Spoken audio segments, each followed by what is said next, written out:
Assalamualaikum warahmatullahi wabarakatuh. Dan semangat pagi adik-adik semua di seluruh Indonesia. Perkenalkan saya Amar Hupsan. Pada video kali ini kami akan menjelaskan secara singkat tentang TKA atau tes kemampuan akademik secara umum dan tentunya TKA matematika secara khusus. Kalian semua yang kelas 12 sekarang pasti kalian sudah tahu ya bahwa tahun ini kalian akan menghadapi tes yang sifatnya skala nasional yaitu TKA 2025 atau tes kemampuan akademik 2025.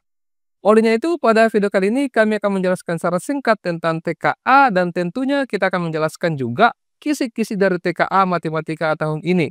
Dan pastikan kalian semua menonton video ini sampai selesai.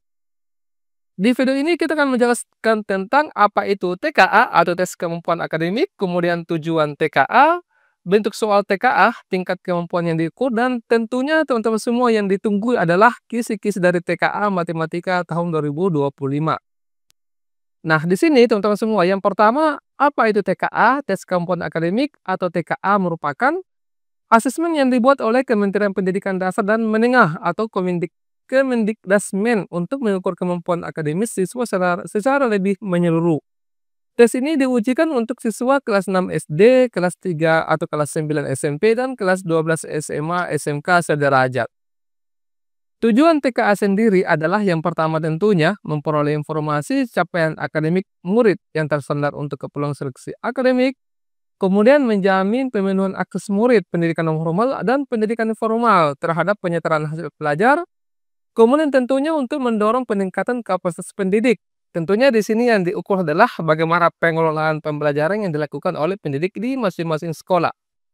Dan yang keempat adalah memberikan bahan acuan pengendalian dan penjaminan mutu pendidikan. Bentuk soal TKA 2025 yang pertama adalah soal pilihan ganda sederhana, di mana soal ini hanya terdapat satu pilihan jawaban yang benar. Siswa atau peserta diminta memilih satu jawaban dari pilihan yang tersedia. Kemudian bentuk soal yang kedua adalah soal pilihan ganda kompleks atau MCMA. Di sini terdapat kemungkinan lebih dari satu pilihan jawaban yang benar.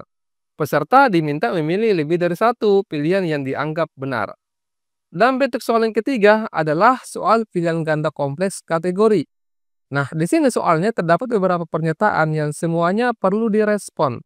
Misalnya dengan pilihan benar atau salah, dan sesuai atau tidak sesuai.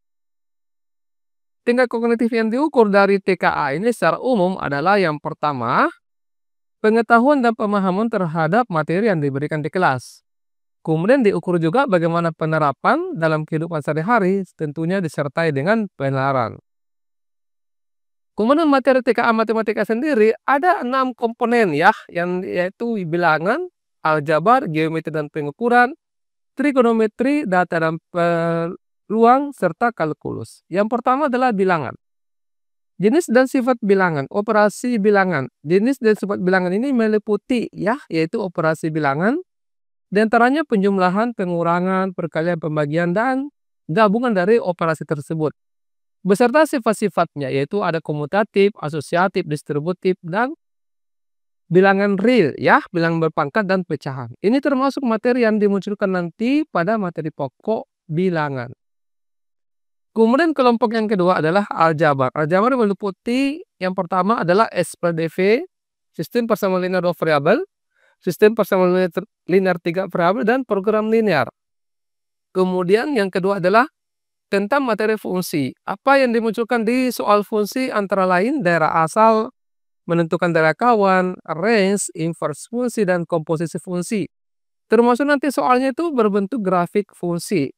Kemudian di dalamnya adalah di fungsi itu kita akan menyelesaikan juga tentang fungsi eksponensial, fungsi rasional, akar mutlak ya, fungsi yang memiliki tanda mutlak, fungsi logaritma, dan fungsi trigonometri.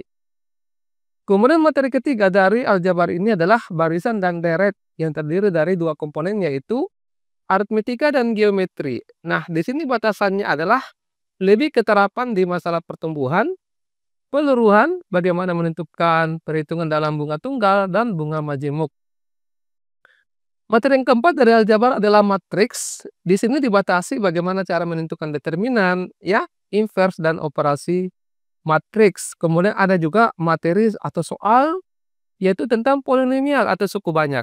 Di sini teman-teman semua harus ingat bagaimana operasi dalam polinomial, perfaktoran, dan suku sisa. Nah, suku banyak di sini adalah variabel yang derajatnya atau pangkatnya paling tinggi 4, ya. Kemudian yang berikut adalah, ya, materi pokok ketiga adalah geometri dan pengukuran. Di sini meliputi tentang objek geometri. Di dalamnya ada kesebangunan, ya, kekongruenan, teorema Pitagoras, bagaimana menghitung jarak dua titik, jarak dua garis, dan jarak dua bidang. Kemudian yang kedua adalah transformasi geometri yang meliputi 4 jenis transformasi geometri, yaitu translasi, refleksi, rotasi, dan dilatasi. Kemudian bagaimana cara menghitung keliling dan luas dari bangun datar, volume, luas permukaan, serta jarak dua objek geometri. Kemudian ada nanti materinya adalah vektor dan lingkaran. Lingkaran teman-teman semua harus ingat kembali bagaimana menentukan persamaan lingkaran, persamaan garis singgul lingkaran, ya, luas dan keliling dari lingkaran, atau bagian dari daerah lingkaran, misalkan seperempat lingkaran atau setengah lingkaran, seperti itu. Kemudian materi keempat adalah trigonometri. Di sini yang soalnya dimunculkan adalah tentang perbandingan trigonometri. Materi pokok kelima adalah data dan peluang. Di sini ada tentang data, penyajian data dalam bentuk diagram batang, diagram garis, diagram lingkaran, grafik tabel, dan bentuk visual lainnya. Teman-teman semua harus ingat kembali juga bagaimana itu ukuran pemusatan dan penyebaran data tunggal ataupun data berkelompok. Ukuran pemusatan itu misalkan menentukan min, rata-rata, median, modus, ya. Aturan pencacahan ada di dalamnya tentang permutasi dan kombinasi. Kemudian tentunya adalah materi peluang, yaitu bagaimana menentukan peluang suatu kejadian tunggal ataupun peluang suatu kejadian majemuk. Dan yang materi pokok ke-6 yang terakhir adalah tentang kalkulus, yaitu yang meliputi limit. Di dalamnya ada limit fungsi aljabar dan limit fungsi trigonometri. Ya, saya kira demikian ya teman-teman semua tentang kisi-kisi dari matematika TKA Matematika tahun ini. Nantinya ke depannya tentu semua kalian akan belajar lagi lebih jauh tentang materi dan pendalaman soal-soal di channel One Tentor ini. Dan pastikan kalian sudah subscribe dan di-share ke rekan-rekannya semua. Baik, sekira demikian. Terima kasih atas perhatiannya. Wassalamualaikum warahmatullahi wabarakatuh. Dan semangat pagi.